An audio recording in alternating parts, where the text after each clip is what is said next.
बीवी हो तो ऐसी। एक बादशाह अपनी महल के छत पर टहल रहा था। उसकी नज़र महल के नज़दीक घर के छत पर पड़ी, जिस पर एक बहुत ही खूबसूरत औरत कपड़े सुखा रही थी। बादशाह ने अपने एक बांदी को बुलाकर पूछा, किसकी बीवी है यह? बांदी ने कहा, बादशाह सलामत, आपके गुलाम फिरोज की बीवी है यह। बादशाह नीचे उतरा। बादशाह पर उस औरत के हुस्न व जमाल का सहरसा छा गया था। उसने फिरोज को बुलाया। फिरोज दरबार में हाजिर हुआ तो बादशाह ने कहा, फिरोज, हमारा एक काम करोगे क्या? हमारा यह खत फला मुल्क के बादशाह को दे आना और साथ में ही इस खत का जवाब भी उनसे लेकर आना। फिरोज उस खत को लेकर अपने घर आ गया और उस खत को अपनी तकिए के नीचे रख दिया। सफ़र का सामान तैयार किया, रात गुजारी और अगले सुबह तड़के अपनी मंजिल की तरफ निकल पड़े। वे इस बात से अनजान थे कि उनके बादशाह सलामत ने उनके साथ क्या चाल चलनी थी। इधर फिरोज जैसे ही बादशाह की नज़र से ओझल हुआ, बादशाह चुपके से फिरोज के घर पहुंचा और आहिस्ते से फिरोज के घर का दरवाज़ा खटखटाया। फिरोज की बीवी ने कहा, कौन है? तब बादशाह ने कहा, मैं बादशाह हूँ, तुम्हारे शौहर का मालिक। तो उसने दरवाज़ा खोला। तब बादशाह अंदर जाकर बैठ गया। तब फिरोज की बीवी ने कहा, आज बादशाह सलामत यहाँ हमारे गरीब खाने में? बादशाह ने कहा, मैं यहाँ मेहमान बनकर आया हूँ। फिरोज की बीवी ने बादशाह के मतलब समझकर कहा, मैं अल्लाह की पनाह चाहती हूँ। आपके इस तरह आने से, जिसमें मुझको मेरी खैर नज़र नहीं आ रही है। बादशाह ने गुस्से से कहा, ऐ लड़की, तू यह क्या कह रही है? शायद तुमने मुझे पहचाना नहीं। मैं बादशाह हूँ, तुम्हारे शौहर का मालिक। फिरोज की बीवी ने कहा, बादशाह सलामत, मैं जानती हूँ कि आप ही बादशाह हैं, लेकिन बुजुर्ग कह गए हैं, शेर को अगरचे जितनी भी भूख लगी हो, मुर्दा तो खाना नहीं शुरू कर देता। और कहा, बादशाह सलामत, आप उस कटोरी का पानी पीने आए हैं जिसमें तुम्हारे कुत्ते ने पानी पिया है। बादशाह यह सुनकर उठकर उसके घर से बाहर निकल गया, लेकिन जल्दी में उनका चप्पल वहीं बाहर छूट गया। यह सब तो बादशाह की तरफ से हुआ। उधर फिरोज को आधे रास्ते में याद आया, जो खत बादशाह सलामत ने दिया था वह तो उसके घर पर तकिए के नीचे छोड़ आया है। उसने अपने घोड़े को तेज़ी से मोड़ा और घर की तरफ लपका।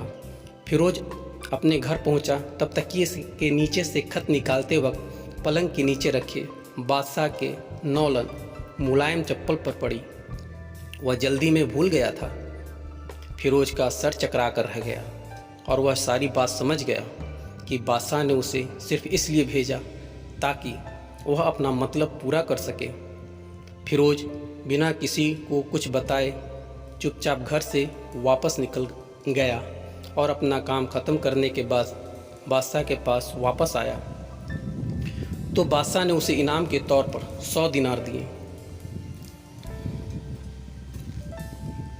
फिरोज दिनार लेकर बाजार गया, औरतों के इस्तेमाल होने की कीमती कपड़े खरीदे और कुछ महंगे तोहफे भी खरीदे और घर जाकर बीवी से कहा, चलो हम तुम्हारे मायके चलते हैं।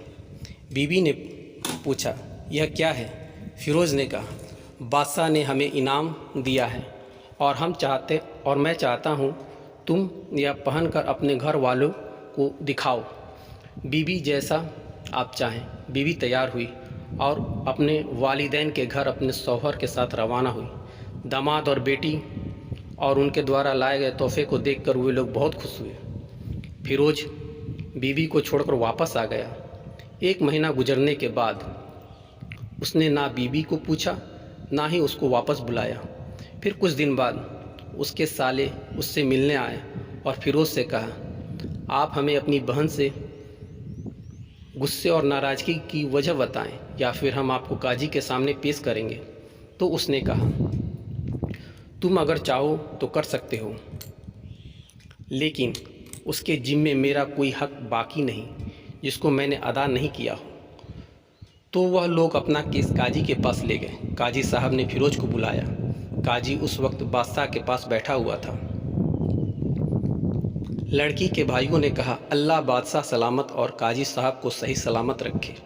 काजी साहब, हमने एक सर सब्ज बाग दरखत फलों से भरे हुए और साथ में मीठे पानी का कुआं इस शख्स के हवाले में दिया था, जो इस शख्स ने हमारा बाग उजाड़ दिया, सारे फल खा गए, दरख्त काट लिया और कुआं को ख़राब करके बंद कर दिया। काजी फिरोज़ की तरफ मुखातिब होकर पूछा, हाँ तो लड़के, तुम क्या कहते हो इस बारे में?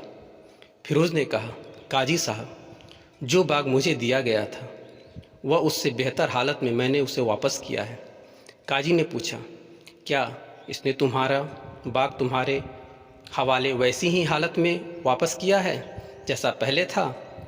उन्होंने कहा, हाँ, वैसी ही हालत में वापस किया है, लेकिन हम उनसे बाग वापस करने की वजह जानना चाहते हैं। काजी ने कहा, हाँ फिरोज़, तुम इस बारे में क्या कहना चाहते हो?